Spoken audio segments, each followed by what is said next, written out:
Vide d'informations, pas de place non plus aux rumeurs. Hier, son rapporteur Mathieu Pita a tenu une conférence de presse au siège de la CENI. Objectif, répondre et éclairer l'opinion autour des questions et des accusations portées contre la CENI. Luc Mukombo Kabongatre et Cédric Wassiama. Depuis quelques mois, le bureau de la CENI est sur la ligne de mire de l'opposition politique. Ces dernières ne croient vraiment pas à la transparence du processus électoral et exigent justement la garantie de cette transparence dans le chef de la CENI. Bien plus, l'opposition politique a demandé d'auditer les listes électorales. Mathieu Mpita, rapporteur de la Commission électorale nationale indépendante, affirme que son institution ne joue pas à l'opacité. Le bureau de la CENI n'a pas fermé les portes aux témoins. Vous êtes d'accord avec nous que le bureau de la CENI n'a pas fermé les portes aux observateurs nationaux ou internationaux? Vous êtes d'accord avec nous que le bureau de la CENI n'avait pas fermé la porte aux journalistes que vous êtes? Quant à la fameuse question de gestion du serveur central, Mathieu Mpita croit n'avoir pas eu connaissance de contentieux dans ce sens. Le juriste de la CENI, commis à cette tâche, a-t-il dit, tourne même les pouces. Je vous informe qu'au jour d'aujourd'hui, il n'y a aucune réclamation sur le plan contentieux. Il n'y a aucune réclamation. Nos juristes tournent les pouces. Enfin, pour tout audit, Mathieu Mpita renvoie les uns et les autres à la Constitution. Selon lui, seul le Parlement a le droit et le pouvoir d'auditer la CENI. En politique, après la réaction du gouvernement au sujet de la marche de l'IDPS et Alilié de jeudi dernier, l'opposition s'est dit surprise du bilan dressé par le gouvernement à travers son porte-parole. Elle annonce une autre manifestation la semaine prochaine pour réclamer la transparence du fichier électoral. Léonie Kabengele pour le commentaire. Lambert Mende n'a parlé d'aucun mort dans la marche de l'UDPS et Alliés.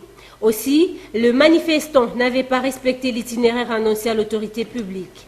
L'opposition se dit surprise par ce qu'elle qualifie de mensonge. Il y a eu 2 victimes à Mbujimayi. Renseignez-vous, vous aurez vous-même le preuve de ces 2 victimes-là.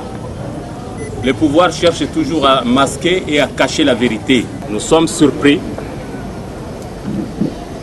d'avoir appris par la voix des médias la réaction du gouvernement qui ne se réunit même plus. Le porte-parole de ce gouvernement a avancé des propos mensongers qui caractérisent des mensonges d'État. Eugène Diomindongala est président de l'Union sacrée pour l'alternance. Il souligne que la marche était pacifique. Nous marchions pacifiquement. Quelle n'a été notre surprise à arriver au niveau du boulevard du 30 juin? La police nationale, au lieu d'encadrer cette marche, s'est mise à lancer des bombes lacrymogènes. L'UDPS et Alliés se disent déterminés à poursuivre leur combat, d'où l'annonce de la marche des jeudi prochains. Nous n'allons pas nous arrêter, nous allons poursuivre le combat pacifiquement. D'ores et déjà, une marche est organisée pour jeudi prochain. Nous prendrons toutes nos responsabilités. L'opposition politique va aligner ses leaders politiques au devant pour encadrer les militants. Mais nous pensons que l'objectif d'apporter nos revendications à la CENI devra être poursuivi jusqu'à l'aboutissement. L'opposition dit attirer l'attention de la MONUSCO et de l'opinion nationale pour le comportement qu'elle juge barbare des agents de l'ordre. Une fois de plus, la commune de Bandalungwa se retrouve ce matin avec un corps sans vie. Cette fois-ci, ça s'est passé au quartier Lumumba sur l'avenue Batetela, où un jeune homme d'une quinzaine d'années a été retrouvé mort dans un caniveau. Après formalité, le corps a été conduit à la morgue de l'hôpital général de référence de Kinshasa. Regardez. C'est l'expression d'une population en émoi. Les habitants de l'avenue Batetela, dans le quartier Lumumba, dans la commune de Bandalungwa, se sont réveillés le matin en trouvant un cœur sans vie dans les caniveaux. Certainement, par l'effet de sommeil, il s'est basculé dans l'eau, dans les caniveaux.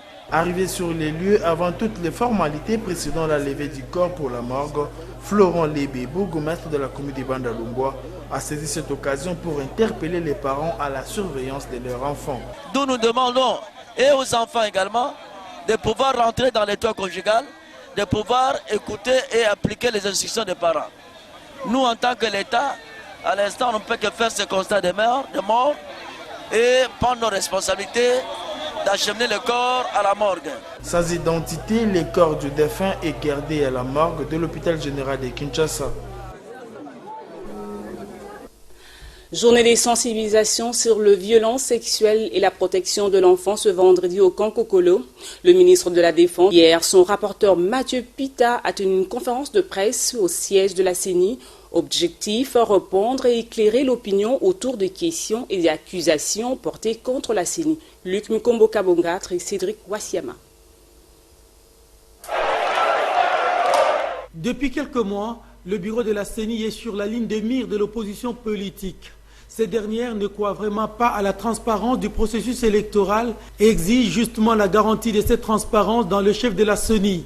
Bien plus, l'opposition politique a demandé d'auditer les listes électorales. Mathieu Mpita, rapporteur de la Commission électorale nationale indépendante, affirme que son institution ne joue pas à l'opacité. Le bureau de la CENI n'a pas fermé les portes aux témoins. Vous êtes d'accord avec nous que le bureau de la CENI n'a pas fermé les portes aux observateurs nationaux ou internationaux? Vous êtes d'accord avec nous que le bureau de la CENI n'avait pas fermé la porte aux journalistes que vous êtes? Quant à la fameuse question de gestion du serveur central, Mathieu Mpita croit n'avoir pas eu connaissance de contentieux dans ce sens. Le juriste de la CENI, commis à cette tâche, a-t-il dit, tourne même les pouces. Je vous informe qu'au jour d'aujourd'hui, il n'y a aucune réclamation sur le plan contentieux. Il n'y a aucune réclamation. Nos juristes tournent les pouces. Enfin, pour tout audit, Mathieu Mpita renvoie les uns et les autres à la Constitution. Selon lui, seul le Parlement a le droit et le pouvoir d'auditer la CENI. En politique, après la réaction du gouvernement au sujet de la marche de l'IDPS et Alilié de jeudi dernier, l'opposition s'est dit surprise du bilan dressé par le gouvernement à travers son porte-parole. Elle annonce une autre manifestation la semaine prochaine pour réclamer la transparence du fichier électoral. Léonie Kabengele pour le commentaire. Lambert Mende n'a parlé d'aucun mort dans la marche de l'UDPS et Alliés. Aussi, le manifestant n'avait pas respecté l'itinéraire annoncé à l'autorité publique. L'opposition se dit surprise par ce qu'elle qualifie de mensonge. Il y a eu 2 victimes à Mbujimayi. Renseignez-vous, vous aurez vous-même le preuve de ces 2 victimes-là. Le pouvoir cherche toujours à masquer et à cacher la vérité. Nous sommes surpris d'avoir appris par la voix des médias la réaction du gouvernement qui ne se réunit même plus. Le porte-parole de ce gouvernement a avancé des propos mensongers qui caractérisent des mensonges d'État. Eugène Diomindongala est président de l'Union sacrée pour l'alternance. Il souligne que la marche était pacifique. Nous marchions pacifiquement. Quelle n'a été notre surprise à arriver au niveau du boulevard du 30 juin? La police nationale, au lieu d'encadrer cette marche, s'est mis à lancer des bombes lacrymogènes. L'UDPS et Alliés se disent déterminés à poursuivre leur combat, d'où l'annonce de la marche des jeudi prochains. Nous n'allons pas nous arrêter, nous allons poursuivre le combat pacifiquement. D'ores et déjà, une marche est organisée pour jeudi prochain. Nous prendrons toutes nos responsabilités. L'opposition politique va aligner ses leaders politiques au devant pour encadrer les militants. Mais nous pensons que l'objectif d'apporter nos revendications à la CENI devra être poursuivi jusqu'à l'aboutissement. L'opposition dit attirer l'attention de la MONUSCO et de l'opinion nationale pour le comportement qu'elle juge barbare des agents de l'ordre.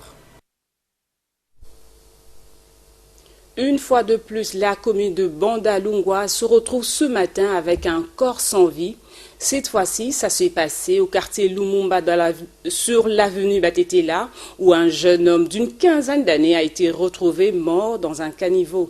Après formalité, le corps a été conduit à la morgue de l'hôpital général de référence de Kinshasa. Regardez. C'est l'expression d'une population en émoi. Les habitants de l'avenue Batetela, dans les quartiers Lumumba, dans la commune de Bandalungwa, se sont réveillés le matin en trouvant un cœur sans vie dans les caniveaux.